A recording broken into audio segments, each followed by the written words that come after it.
રાજકોટના રેલનગર વિસ્તારમાં આવેલા એક ઘરમાં ચાલતા કોચિંગ ક્લાસની અંદર 4 વર્ષ અને 6 મહિનાના વિદ્યાર્થી ઉપર અક્ષર ન આવડતા, લખતા ન આવડતા એવી નાની બાબતે ત્યાંના શિક્ષિકાએ એમને ધક્કા તવી થાયથી અમને પગના અને હાથના ભાગમાં ડામ દીધો છે અને એના વાલીનો અમને સંપર્ક કર્યો છે।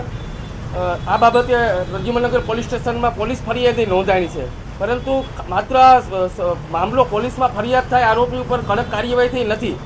કારણ કે શિક્ષણમાં કોઈ પણ શૈક્ષણિક સંસ્થા કે કોચિંગ ક્લાસીસમાં બાળકોને ભય ફેલાવવા માટે નથી મોકલતા, શિક્ષણ સાથે સંસ્કાર અને પ્રેમ અને વિશ્વાસ માટે બાળકોને મોકલતા હોય છે। ત્યારે ખાસ કરી અને રાજકોટની વાત કરવામાં આવે તો દિવસે ને દિવસે આવા બનાવો સામે આવી રહ્યા છે। આલ્ફાની જસદણમાં આલ્ફા વિદ્યા સંકુલ છે, તેમાં મેનેજમેન્ટની બેદરકારીને કારણે 5 વર્ષની બાળકીનું મોત થયું। એ પછી હરિદવા મેઇન રોડ ઉપર એક નાના વિદ્યાર્થીને પાઇપ પડે મારવામાં આવ્યો છે। રાજ્ય સરકાર સપ્ટેમ્બર 2025માં ખાનગી કોચિંગ ક્લાસીસ ઉપર અંકુશ લાવવા માટે ખાસ એક બિલ પસાર કરવાનો નિર્ણય કર્યો હતો અને 8 જણાની સમિતિ બનાવી હતી, પરંતુ માર્ચ 2026માં આ આખો જે મામલો છે એને પરત ખેંચવામાં આવ્યો અને ખાનગી ક્લાસીસો ઉપર અંકુશ લાવવા માટે એક નીતિ બનાવવા માટેની જાહેરાત કરી છે। પરંતુ આ બધી જાહેરાત માત્ર કાગળ ઉપર રહી છે, પણ રાજ્ય સરકારે હજુ સુધી ખાનગી ટ્યુશન ક્લાસીસો ઉપર કોઈ જાતનો અંકુશ લાવવા માટે હજી સુધી કોઈ કડક પગલાં નથી ભર્યા, જેનો સીધો મતલબ થાય છે કે ખાનગી કોચિંગ ક્લાસીસોને રાજ્ય સરકારની છૂટો દોર છે।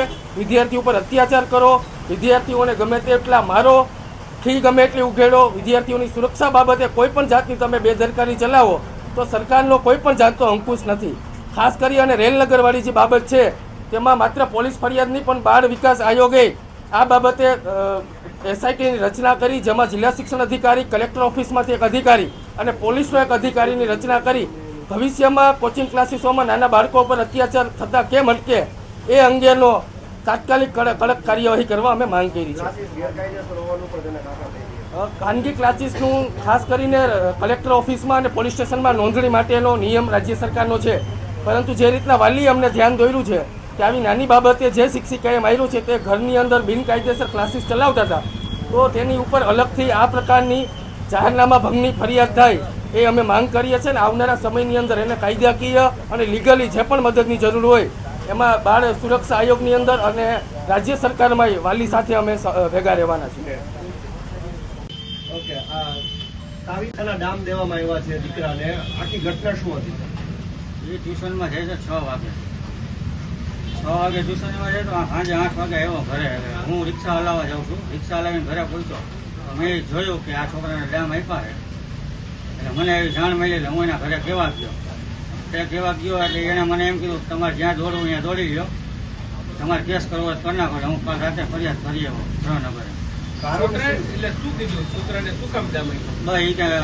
છોકરો તોફાન કરતો હતો એટલે હીરાલીબેન અશ્વિનભાઈ, અટક ખબર નથી। કેટલા સમયથી આ બાળક જાય છે? બાળક 5-6 મહિના થઈ જાય છે। પોલીસે ફરિયાદ કરી છે, હવે અત્યારે લઈ જશે એમ કીધું છે। લેડીઝને અટકાયત ન કરે। રેલનગર વિસ્તાર, શ્યામજી કૃષ્ણ વર્મા ટાઉનશીપ, સનરાઈઝ સ્કૂલની બાજુમાં। અમારી માંગ તો એ છે કે આ ક્લાસીસ બંધ થઈ જવું જોઈએ, ટ્યુશન ક્લાસ।